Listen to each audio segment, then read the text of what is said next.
আসসালামু আলাইকুম ওরহমতুল্লাহি ওয়াবারাকাতুহু।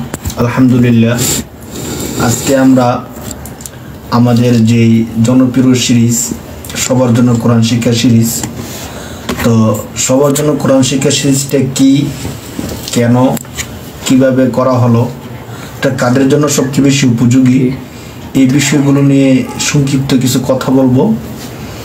এখনকার সময়ে আমাদের এই বিষয়টা জানা থাকা দরকার যে আগের মতো মানুষ যেমন অনেক কিছু অজানা ছিল, অনেক কিছুই জানতো না, বুঝতো না, একটা সময় মানুষ পার করছে 90 দশকের আগে।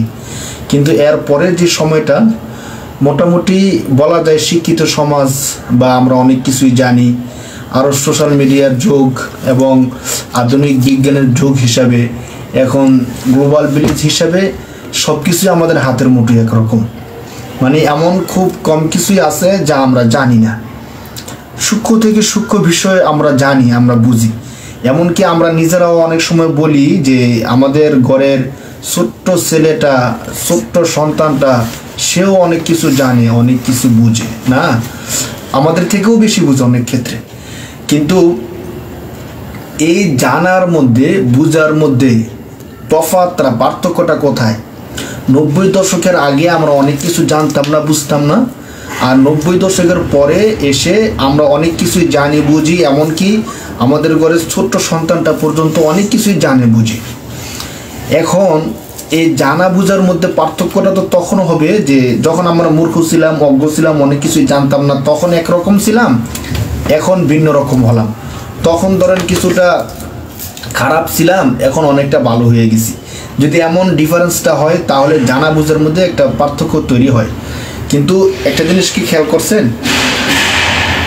তৎকালীন সময়ে না আমরা অনেক কিছুই জানতাম না, এরপরও যতটা অপরাধমুক্ত থাকতে পারতাম, যতটা স্বাভাবিক থাকতে পারতাম, ভালো থাকতে পারতাম, এখনকার সময়ে এসে আধুনিক বিজ্ঞান বা আধুনিক শিক্ষিত সমাজে এসে আমরা অনেক কিছু জানা বোঝার পরেও আমরা কি ততটা সভ্য হতে পারছি?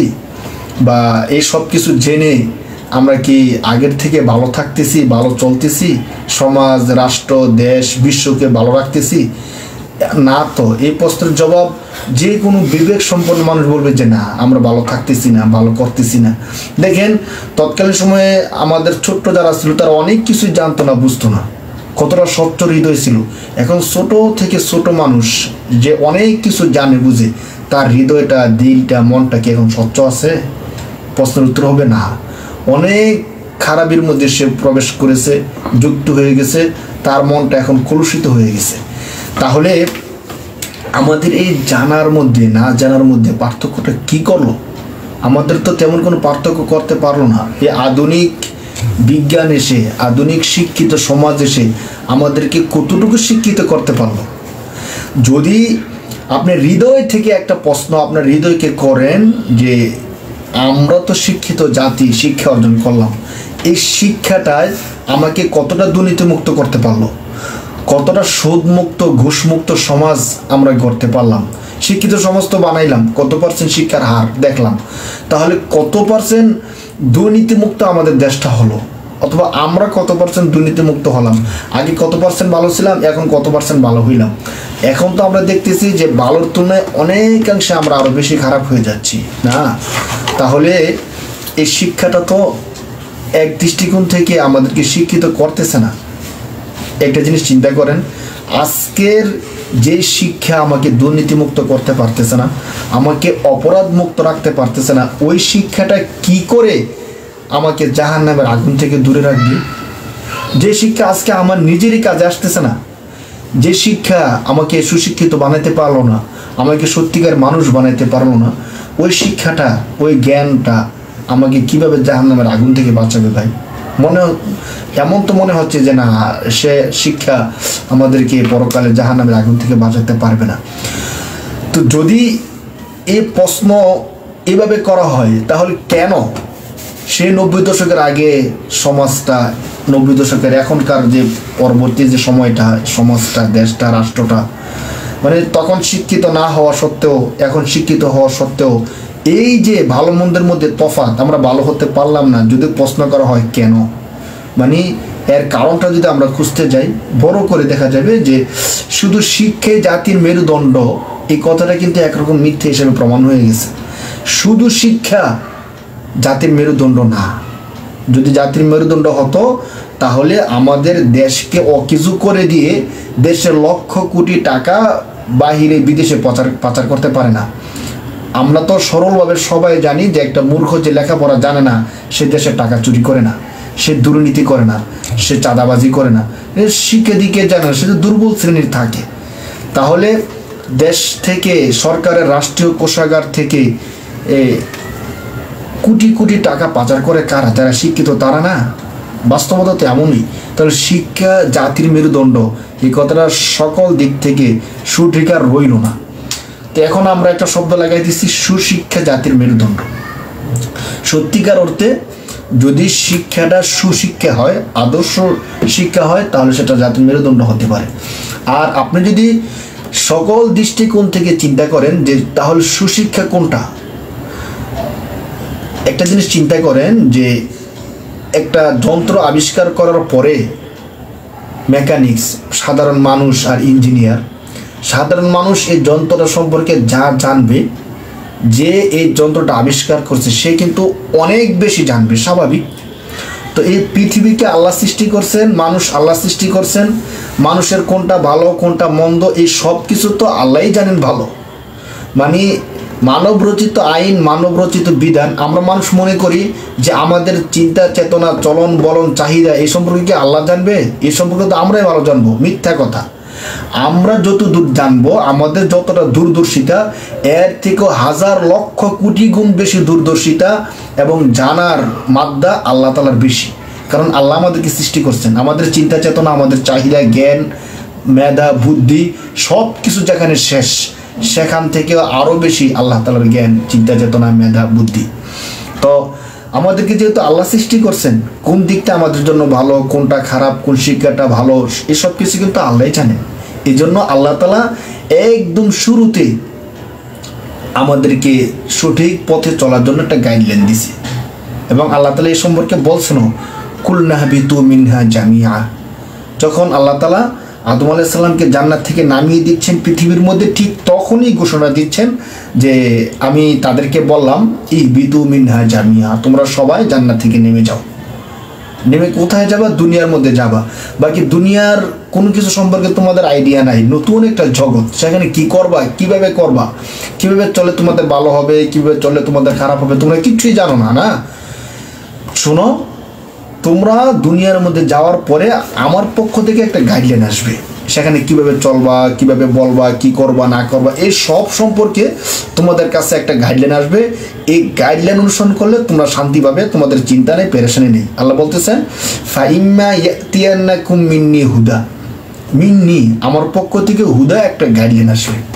ফামান তাবিআ হুদায়া, তোমাদের মধ্যে থেকে যে ব্যক্তি এই গাইডলাইনের অনুসরণ করবে, ফালা খাউফুন আলাইহিম ওয়ালা হুম ইয়াহজানুন, দুনিয়াতে চিন্তা নাই, আখিরাতেও তার কোনো চিন্তা নাই। দুনিয়াতে পেরেশানি নাই, আখিরাত নিয়ে তার কোনো ভয় নাই।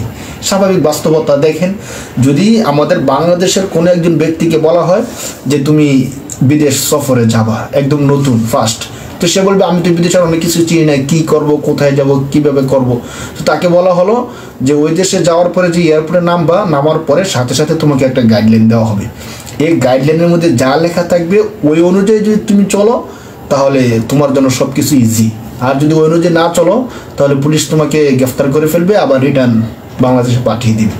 তো ওই বুদ্ধিমান তো হবে সে যে নাকি ওই দেশের এয়ারপোর্টে নামার পরে নিজে পণ্ডিতি করে কোনো কিছু না করে গাইডলাইন অনুযায়ী চলে। কারণ যে গাইডলাইনটা দিছে ওই দেশের নিয়ম নীতি সে জানে। তো যদি সে যদি এয়ারপোর্টে নামার পরে মনে করে দেশ তো দেখতে আমার দেশের মতোই মনে হয়, যেভাবে ইচ্ছে সেভাবে চলি, তাহলে কিন্তু সে বেশি দূর যেতে পারবে না। পুলিশ তাকে গ্রেফতার করে আবার রিটার্ন তাকে পাঠিয়ে দিবে অথবা কিছুদিন কারাগারে রেখে দিবে। তো কিন্তু বোকা, সবচেয়ে বোকা তো সে যে নাকি সেখানে গিয়ে পণ্ডিতি করবে, গাইডলাইনকে বাদ দিয়ে সে নিজের মতো করে চলাফেরা করবে, নিজের যা ইচ্ছা তা করতে থাকবে। এই বিষয়টা আমরা যতটা বুঝলাম, দুনিয়ার আখিরাতের বিষয়টা কি ততটা বোঝার দরকার না? আল্লাহ তাআলা আমাদেরকে একটা গাইডলাইন দিলেন এবং বললেন যে গাইডলাইন অনুযায়ী চলবে সে শান্তি পাবে, আর যে গাইডলাইন অনুযায়ী চলবে না সে শান্তি পাবে না, একদম বাস্তবতা দেখেন। কিন্তু পৃথিবীতে আসার পরে আমরা শয়তানের দোকায় পড়ে গেলাম, পরে গিয়ে এখন আমরা চিন্তা করতেছি যে আল্লাহ যে গাইডলাইন দিচ্ছেন সেই গাইডলাইন না, বরং আসো আমরা কিছু লোক মিলে আমরা কি একটা গাইডলাইন তৈরি করি, আমরা আমাদের মতো করে চলবো। আমরা তার নাম দিলাম সংসদ, সেখানে বসে বসে আমরা নিজেরা আইন প্রণয়ন করলাম, আল্লাহর আইনগুলোকে ডিঙ্গাইয়া পাশ কাটায় আমরা নিজের আইন তৈরি করে এখন চলতেছি। এখন চলতে গিয়ে যে কত ঝামেলা পড়ে যাচ্ছি সেই বিষয়ে আমাদের আর কোনো খেয়াল নেই। আমরা আমাদের মতো করে চলতেছি, আমরা আমাদের সমস্যাগুলোর সমাধান কিভাবে দিব, সমস্যাগুলো তো আমরাই তৈরি করতেছি। যে আল্লাহ সমস্যার সমাধান দিছে ওই সমস্যার সমাধানগুলো নিতে আমরা রাজি না, যার কারণে দুনিয়ার জীবন আমাদের জন্য নিরাপদ না, আর আখিরাতের ধ্বংস তো আমাদের জন্য অপেক্ষা করছে। তাহলে সর্বোপরি যে বিষয়টা আমি বলতে চাই সেটা হলো, আল্লাহ সর্বপ্রথম আদম আলাইহিস সালামকে দুনিয়াতে নামানোর সময় যে কথাটা বলছিলেন, ইহবিতু মিনহা জামিয়া, সবাই নামো, দুনিয়ার মধ্যে নেমে যাও, ফাইম্মা ইয়াতিয়ান্নাকুম মিন্নি হুদা, আমার পক্ষ থেকে তোমাদের কাছে গাইডলাইন আসবে, ফামান তাবিআ হুদায়া, যারা এই হেদায়েতের গাইডলাইন অনুসরণ করবে, ফালা খাউফুন আলাইহিম ওয়ালা হুম ইয়াহজানুন, তাদের দুনিয়াতে ভয় নেই, আখিরাতে কোনো চিন্তা নেই। তো এখন দেখেন আমরা যখন পৃথিবীর মধ্যে আসি কিভাবে চলবো, কি করব না করব, এই সব সম্পর্কে আল্লাহ কোরআন নামক একটা গাইডলাইন আমাদেরকে দিলেন। আল্লাহ তাআলা কোরআন নামক যে গাইডলাইনটা আমাদেরকে দিলেন, আমরা কোরআনটা পাইলাম। যারা অমুসলিম তারা এই গাইডলাইনটাকে শুরুতে ইগনোর করলো, না আমরা এই গাইডলাইন নিব না, মানব না, তাদের নিয়ে আমাদের কোনো কথাই নেই, কপাল পোড়া। কিন্তু আমরা যারা মুসলিম, যারা বললাম যে হ্যাঁ আল্লাহর দেওয়া যে কোরআন গাইডলাইন, এই কোরআন গাইডলাইনটা আমরা মানি এবং সে অনুযায়ী আমরা চলতে চাই, তো আমরা গাইডলাইনটা নিলাম, গাইডলাইনটা পড়লাম, কেউ মুখস্থ করলাম, কেউ শুনলাম, ইত্যাদি করলাম। কিন্তু যারা নিল না, কপাল পোড়া, গাইডলাইন কাফের, তাদের থেকেও আমরা আরও বেশি হতভাগা হয়ে যাচ্ছি এইভাবে যে তারা তো গাইডলাইনকে অস্বীকার করে বসলো, শেষ, তাদের এখানে আর কোনো সম্পর্ক নাই। কিন্তু আমরা গাইডলাইনকে নিয়েও এই গাইডলাইনের মধ্যে কি লেখা আছে, কেন লেখা আছে, কিভাবে লেখছে, কি বলতে চাচ্ছে এ সম্পর্কে আমাদের কোনো আইডিয়া নেই। আপনি কি আমার কথা অবাক হচ্ছেন? না তো আপনাকে আমি যদি বলি যে আচ্ছা প্রতিদিন নামাজের মধ্যে সূরা ফাতিহা কয়বার পড়েন? 5 ওয়াক্ত নামাজের মধ্যে বহুবার পড়া হয়, বহুবার। ফরজ 4 রাকাত যদি হয় 4 রাকাতে 4 বার, হ্যাঁ, সুন্নতের মধ্যে, বেতের মধ্যে, নফল নামাজের মধ্যে, আওয়াবিন নামাজের মধ্যে, তাহাজ্জুদ নামাজের মধ্যে, এশরাক নামাজের মধ্যে প্রতি রাকাতে তো অন্তত মিনিমাম একবার পড়তেই হয় সূরা ফাতিহা। তো সূরা ফাতিহা যদি একবার পড়তে হয় তাহলে চিন্তা করে দেখেন, এতবার সূরা ফাতিহা পড়ার পর আপনাকে আমি প্রশ্ন করি, আপনাকে বলতে পারবেন সূরা ফাতিহার মধ্যে আপনি আল্লাহর সামনে দাঁড়ায় কি বলছেন? অথবা আল্লাহ এই সূরা ফাতিহার মাধ্যমে আপনাকে কি মেসেজ দিতে চাচ্ছেন এই বিষয়টা কি আপনি বুঝতে পারছেন? ভাই, আপনি সরল জবাব দিবেন যে না আমি তো বুঝতে পারিনি। তো বুঝতে না পারলে এতবার সূরা ফাতিহা বলে আসলেন, কিছুই বুঝলেন না, লাভটা কি হলো? সব তো পেয়ে গেলেন, নামাজ তো হয়ে গেল। কিন্তু আপনাকে আমি আরো অবাক করে দিই, নামাজের মধ্যে দাঁড়াইলেন, নামাজের মধ্যে দাঁড়ায় সেরা সূরা ফাতিহা পড়তে গিয়ে বললেন ইয়াকা না'বুদু ওয়া ইয়াকা নাস্তাঈন, হে রব আমরা আপনারই ইবাদত করি, আপনার কাছে সাহায্য চাই, কারণ মালিক ইয়াউমিদ্দিন, আপনি হলেন বিচার দিবসের মালিক। এরপরে বললেন ইহদিনাস সিরাতাল মুস্তাকিম, আমাদেরকে সরল সঠিক পথের দিশা দেন। তো এই কথা যে বললেন নামাজের মধ্যে সূরা ফাতিহায়, আপনি তো শুধু মন্ত্রের মতো কিছু শব্দ বলে আসলেন, কিন্তু কি বলতেন সেটা তো আপনি বুঝলেন না। যদি বুঝতেন বা বুঝতাম, দেখেন আমাদের দেশে যারা মাজার পূজারী নামাজ পড়ার পরে আবার গিয়ে মাজারের মধ্যে সেজদা দেয়, তখন তারা চিন্তা করতো মাত্র না বলে আসলাম যে রব আমরা আপনারই ইবাদত করি, তাহলে মাজারের মধ্যে সেজদা দিয়ে তো আবার কবরের পূজা করতেছি, তাহলে আল্লাহর ইবাদতটা হলো কি করে? যারা তাগুতকে বিশ্বাস করে, গণতন্ত্র, কুফরি তন্ত্র ইত্যাদি তন্ত্রমন্ত্রের পিছনে দৌড়াদৌড়ি করে, তারা চিন্তা করতো মাত্র বললাম যে আল্লাহ আপনার ইবাদত করি, এখন আবার তাগুতের পিছনে চলে আসলাম কিভাবে? মানে অন্তত বিবেক আমাদেরকে এই বিষয়টা বলতো যে আমি নামাজে বললাম কি, এখন করতেছি কি। কিন্তু সহজ বিষয় হলো নামাজে কি বলছে আমি তো জানি না, যার কারণে আমার মধ্যে সে অনুভূতিটুকু আসে না। এই জন্য দিলকে আহত করার মতো একটা বিষয় হলো শুধু সূরা ফাতিহা নয়, কোন সূরার তর্জমায় আমরা জানি না, নামাজে তেলাওয়াত করার সময় কখনো ভাবি না। এই জন্য আল্লাহ যে কোরআন শরীফের মধ্যে বলছে ইন্নাস সালাতা তানহা আনিল ফাহশাই ওয়াল মুনকার, যে নামাজ সমস্ত অশ্লীল কাজ থেকে বিরত রাখে, অথচ নামাজ শেষ করে এসে আমরা সুদী কারবারে জড়ায় যাই, ঘুষের মধ্যে জড়ায় যাই। 4 হোস্টেল নামাজ মাত্র পড়ে গেলাম মুসল্লি একসাথে 4-5 জন, 4 হোস্টেলে বসলাম, বসে গীবত শুরু করে দিই। যে ব্যাপারে সবাই আল্লাহ কোরআন শরীফের মধ্যে বলছে ওয়ালা তাজাসসু ওয়ালা ইয়াগতাব বা'দুকুম বা'দা আইয়ুহিব্বু আহাদুকুম আইয়াকুলা লাহমা আখিহি মাইতান ফাকারিহতুম। আল্লাহ বলতেছেন তোমরা গীবত করো না। তোমরা কি চাও যে মৃত ভাইয়ের গোশত খাইতে পছন্দ করো না, তাহলে গীবত কিভাবে করো? তো আল্লাহ যে কোরআনে এই আয়াতের মধ্যে এই কথাটা বলছে আমি তো জানি না, আমি তো শুধু পড়েই যাচ্ছি যে আইয়ুহিব্বু আহাদুকুম আইয়াকুলা লাহমা আখিহি মাইতা, মানে এইভাবে পড়ে যাচ্ছি। কিন্তু এখানে যে আল্লাহ বলছেন যে তোমাদের কেউ কি এমন আছে যে সে ভালোবাসে মৃত ভাইয়ের গোশত খাবে, আমরা তো এটা পছন্দ করি না। তো যদি আমি অনুবাদটা জানতাম তাহলে না বুঝতাম। আমরা তো নামাজ শেষ সালাত শেষ করার পরে 4 হোস্টেলে বসে আবার গীবত শুরু করে দিচ্ছি, একজন আরেকজন গীবত করতেছি, পরনিন্দা করতেছি, হিংসা করতেছি, বিদ্বেষ করতেছি। তো নামাজ তো আমাকে বিরত রাখলো না। নামাজ বিরত রাখবে কি করে? নামাজের মধ্যে আল্লাহর সাথে আমি কি কমিটমেন্ট করছি আমি নিজেই জানি না। ধরেন কোনো একজন ব্যক্তি আমাকে কতগুলো ছন্দ মুখস্থ করাই দিল ইংরেজিতে, আমি কারো সামনে গিয়ে বললাম যে হোয়াট ইজ দিস, হ্যাঁ হোয়াট ইজ ইউর নেম, কিন্তু আমি জানি না হোয়াট ইজ ইউর নেম অর্থাৎ আপনার নাম কি আমি জানি না। আমি তাকে গিয়ে বললাম যে হোয়াট ইজ ইউর নেম, তো সে আমাকে কতক্ষণ বকাঝকা করে দিল। তখন তো আমি যেহেতু জানি না, তা আমি মনে করবো যে আমি মনে এটাই বলছি, বা আমি এমন একটা শব্দ বলছি যে শব্দটা বকাঝকা করে দেওয়ার মতো না। ওই বিদেশি কেউ যদি দেশের মধ্যে আসে তাকে একটা শব্দ মুখস্থ করা দেওয়ার মতো আর কি। তো কোরআনকে যে আমাদের জানা দরকার, বোঝা দরকার, এই বিষয়ে একটা অনুভূতি আমাদের সকলের মাঝে সৃষ্টি করা দরকার।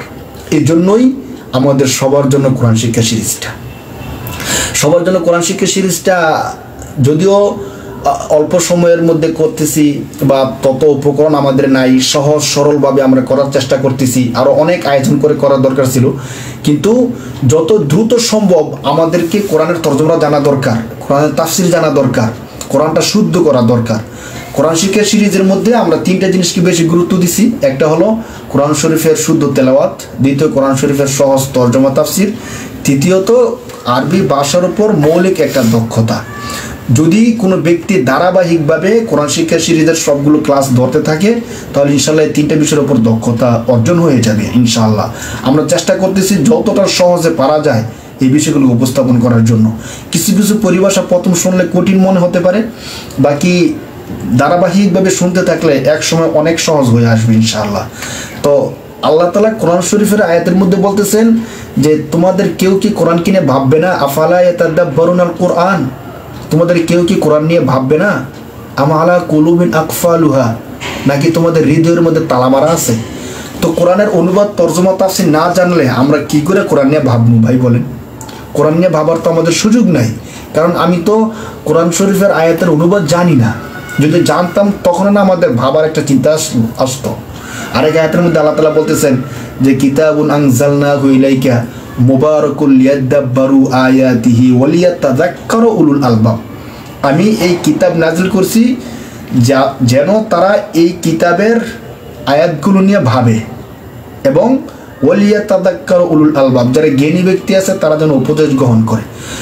তো আমরা তো কোরআনের অনুবাদ জানি না, শুদ্ধ তেলাওয়াতই করতে পারি না, তো আমি চিন্তা করব কি? আমাকে 1 পৃষ্ঠা ইংরেজি দিল যে এগুলো পড়ো, এগুলো থেকে কিছু শিক্ষা গ্রহণ করো। তো আমি তো এই ইংরেজি সম্পর্কে আমার কোনো আইডিয়া নাই। তো বলেন এই পৃষ্ঠাটা আমি যদি সারা জীবন পানিতে ভিজিয়ে ভিজিয়ে খাই অথবা আমার কাছে পকেটের মধ্যে রেখে দিই, তাবিজ বানায় গলায় ঝুলিয়ে রাখি, আমার ফায়দাটা কি? অন্তত আমি তো জানলাম না যে ইংরেজির মধ্যে বললোটা কি আমাকে। তো আমি তো জ্ঞানী হব তখন যখন আমি এটা শেখার চেষ্টা করব, অথবা অন্তত যে এই ইংরেজি সম্পর্কে ধারণা আছে তার কাছে গিয়ে বলবো যে দেখেন তো এই 1 পৃষ্ঠা ইংরেজির মধ্যে কি বলা আছে, আমাকে কি মেসেজটা দেওয়া আছে। আমাদের দেশে কি এমন কেউ আছে যে যাকে ইংরেজিতে চিঠি দেওয়া হলো অথচ সে এই চিঠি সম্পর্কে জানার চেষ্টা করলো না? হ্যাঁ, শুধু নিজের কাছে পকেটের মধ্যে রেখে দিল অথবা বরকতের নিয়তে তাবিজ বানায় গলা ঝুলে রাখলো। এমনকি কেউ করবে বলেন? কিন্তু আমরা কতটা বোকামি করতেছি এখন, কোরআন শরীফকে তাবিজ বানায় গলা ঝুলাইতেছি, বাচ্চাদের গলার মধ্যে ঝুলাই দিচ্ছি। হ্যাঁ, মনে হয় যে কোরআন তাবিজ কবজ জারফুকের জন্য আসছে। এটা থেকে তো তাবারুক বরকত হাসিল করা যায়, কিন্তু কেন আসলো, আল্লাহ তাআলা এত বিশাল বড় একটা চিঠি দিলেন, আমি এই চিঠি সম্পর্কে কোনো আইডিয়া নিলাম না। আমরা কত নিশ্চিতভাবে জীবনযাপন করতেছি, সব কিছুর আইডিয়া নিচ্ছি, কিন্তু কোরআন সম্পর্কে কোনো আইডিয়া নিচ্ছি না। মনে অনেক ব্যথা, অনেক দুঃখ থেকে এই কোরআন শিক্ষা সিরিজটাকে নিয়ে আমরা কাজ করতেছি। আমি চিন্তা করছি যে আমরা যখন কোরআন তেলাওয়াত করি নামাজের মধ্যে কতটা আবেগ চলে আসে, অথচ আমাদের মুসল্লিরা বুঝতেছে না যে আমি কি বলতেছি, আল্লাহ কোরআনের মধ্যে কি বলতেছেন তারা আইডিয়া করতে পারতেছে না। যার কারণে অনেক মুসল্লির অভিযোগ যে নামাজের মধ্যে মন বসে না। যখন নামাজে দাঁড়ায় তখন আমাদের মন এদিক সেদিক চলে যায়, দোকানপাট, রাস্তাঘাট ইত্যাদিতে মন চলে যায়। যাবে না কেন ভাই? কারণ আমি যে কোরআন তেলাওয়াত করতেছি আপনি তো বুঝতেছেন না কি বলতেছি। অথচ অনেক কেরাতের মধ্যে কত চমৎকার ঘটনা নিয়ে আসি, কত সুন্দর সুন্দর উপদেশ নিয়ে আসি। যদি আপনি অনুবাদে জানতেন, একদিন ফজরের সময় আমার এমন হয়েছে যে আমি যখন কোরআন তেলাওয়াত করতেছিলাম ফজরের নামাজের মধ্যে, দ্বিতীয় রাকাতের আমার যে কেরাতটা প্রায় সময় আমি পড়ি, তো আমার মধ্যে এতটা আবেগ চলে আসছে যে মনে হচ্ছে যে নামাজের মধ্যে কতক্ষণ কান্না করি, এমন চোখের পানি চলে আসছে। তো মনে হচ্ছে যে তেলাওয়াত বন্ধ করে রেখে কতক্ষণ কান্নাকাটি করি নামাজের মধ্যে। কিন্তু আমার মুসল্লি যারা আছে তারা তো বুঝবে না যে আমি কি তেলাওয়াত করে কান্নাকাটি করতেছি। যখন আমি তেলাওয়াত করতেছিলাম, وَأَمَّا مَنْ أُوتِيَ كِتَابَهُ بِشِمَالِهِ, আর যখন হাসরের ভয়ঙ্কর সময়ে বাম হাতে তার আমলনামা দেওয়া হবে, فَيَقُولُ يَا لَيْتَنِي لَمْ أُوتَ كِتَابِيَهْ, তখন সে আফসোস করে বলবে, হায় আফসোস, ইয়া লাইতানি লাম উতা কিতাবিয়া, হায় আজকের এই ভয়ঙ্কর দিনে যদি আমলনামায় না দেওয়া হতো। যেমন আমাদের পরীক্ষা রেজাল্ট যখন আসে, যারা পরীক্ষায় খারাপ করছে তারা তখন এইভাবে বলতে থাকে, আয় আজকে যদি রেজাল্ট না দেওয়া হতো, রেজাল্ট দেওয়ার কারণে আমার পরিবার আত্মীয় স্বজন জানবে, আমাকে লজ্জা দিবে। এই যে সাম্প্রতিক ঘটনায় একজন আত্মহত্যা করছে, তো ঠিক তখন তো আর মানুষ মরতে পারবে না, মরার থেকে আরো ভয়ঙ্কর হয়ে যাবে। দেখেন কতটা আবেগী কথা। লাইতানি লাম উতা কিতাবিয়া ওয়ালাম আদিরি মা হিসাবিয়া, যদি হিসাব আমাকে না ধরতো, আজকে যদি হিসাব না নেওয়া হতো, ইয়া লাইতাহা কানাতিল কাদিয়া, হায় আফসোস যদি আজকে আমার মৃত্যু চলে আসতো। মৃত্যু কোথায়? মৃত্যুকে সে ডাকতে থাকবে, আফসোস করতে থাকবে, মা আগনা আন্নি মালিয়া, আমার মাল আমার কোনো কাজে আসলো না। দুনিয়ার মধ্যে যত মাল উপার্জন করলাম, ভাবছিলাম এই সম্পদ দিয়ে তো আমি পার পেয়ে যেতাম। একটা হত্যা করলে 3 কোটি টাকা দিলে পার পাওয়া যায় স্বাভাবিকভাবে, তো এমন সম্পদ দিয়ে অনেক সময় কত অপরাধ করে দুর্নীতি করে পার পেয়ে গেছি। কিন্তু আজকের দিনে মা আগনা আন্নি মালিয়া, আমার সম্পদ আমার কোনো কাজে আসলো না। হালাকা আন্নি সুলতানিয়া, আমার যে রাজত্ব ছিল, ক্ষমতা ছিল, ক্ষমতা ধ্বংস হয়ে গেল। এই কথাগুলো আফসোস করতে থাকবে। তখন আল্লাহর পক্ষ থেকে অদৃশ্য থেকে ঘোষণা আসবে, খুদুহু ফাগুল্লুহু সুম্মাল জাহিমা সল্লু, তাকে লোহা শিকল দিয়ে বাঁধো। আজকের তার এই কথাগুলো শোনা হবে না, তাকে লোহা শিকল দিয়ে বাঁধো, তাকে জাহান্নামের আগুনে নিয়ে জ্বালাও। তো এই আয়াতটা যখন তেলাওয়াত করতেছিলাম, অনুবাদরা আমার ব্রেনের মধ্যে ঘুরতেছিল, আর এতটা আবেগ চলে আসছিল ভিতরের মধ্যে। কিন্তু আফসোস, আমার পিছনে যারা ছিল তারা তো কেউ বুঝতে পারবে না যে আমি কি বলতেছি, মানে আল্লাহ কি বলতেছেন। হাসরের ময়দানের একটা ভয়ঙ্কর দৃশ্য যে আয়াতগুলোর মধ্যে তুলে ধরা হচ্ছে, এটা তো আমি বুঝতেছি। কিন্তু তখন আমার এতটা মন চাইছে, ইস আমার মুসল্লিদেরকে যদি আমি বুঝাইতে পারতাম, যদি আমার মুসল্লি সবাই এই বিষয়টা জানতো, বুঝতো, তাহলে আমি তেলাওয়াত করতাম, তারা কতটা আবেগপ্রবণ হইতো, মানে কতটা তাদের কাছে ভালো লাগতো তেলাওয়াতটা, নামাজের মধ্যে কতটা মনোযোগ বসতো। তখন মনে হলো যে না, এই বিষয়ের উদ্যোগটা নেওয়া দরকার।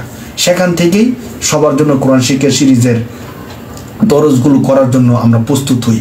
এছাড়াও অনেক যুবক ভাই আমাদের কাছে এসে বলে যে কোরআন শরীফ জানতে চাই, বুঝতে চাই, একবার দুইবার আসে বলে, কিন্তু সময়ের অভাবে সে আর আসতে পারে না, পরবর্তীতে তারও ব্যস্ততা আছে, বিভিন্ন অফিস আদালত আছে, আসতে পারে না। তো আমরা চিন্তা করছি যদি অনলাইন সিস্টেমে এভাবে আমরা ক্লাসগুলো দিয়ে দিই, তাহলে সবাই, চাই সে পুরুষ হোক, মহিলা হোক, ছোট হোক, বড় হোক, যে কোনো কাজের ব্যস্ততা থাকুক, অফিসের মধ্যে অনেক সময় দীর্ঘ সময় বসে থাকতে হয়, যদি আমরা এতটা সহজভাবে সবার জন্য কোরআন শিক্ষা সিরিজের ক্লাসগুলো করছি যে শুধু বারবার এই দরজগুলো শুনলেই তার কাছে সবগুলো ইজি হয়ে যাবে। অনেক সময় আমরা এমনি বসে থাকি, মোবাইল টিপতে থাকি, তখন সময়টাকে নষ্ট না করে আপনাদেরকে বলবো কোরআন শিক্ষা সিরিজের ক্লাসগুলো আপনারা বারবার করে শুনতে থাকুন। পছন্দ হোক অথবা না হোক, আশা করি আপনাদের কাছে ভালো লাগবে। বারবার শুনতে থাকুন। অন্তত কোরআনে আল্লাহ কি বলছেন এই বিষয়ের মেসেজটা আপনি পেয়ে যাবেন ইনশাল্লাহ। আমরা ততটা সহজে এই বিষয়টা বলার চেষ্টা করছি। অনেক ভাই আছেন যারা আলেম হওয়ার সুযোগ পান নাই, শুধু হেফজ শেষ করার পরে মাদ্রাসার মধ্যে চাকরি করতেছেন, পারিবারিক কারণে বিভিন্ন কারণে আপনি আর পরবর্তীতে পড়ালেখা করার সুযোগ পান নাই। কোরআন শরীফ মুখস্থ করছেন ঠিক, কিন্তু কোরআনে আল্লাহ তাআলা যে মেসেজ দিচ্ছেন এই মেসেজ সম্পর্কে আপনার আইডিয়া নেই।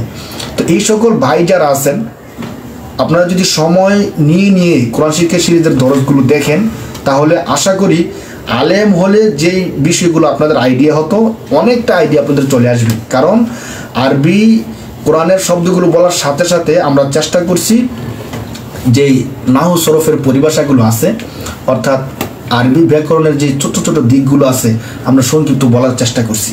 আর যারা এর আগে পড়ছেন তারা যদি বিষয়গুলো দেখেন আরও বেশি চর্চা হয়ে যাবে।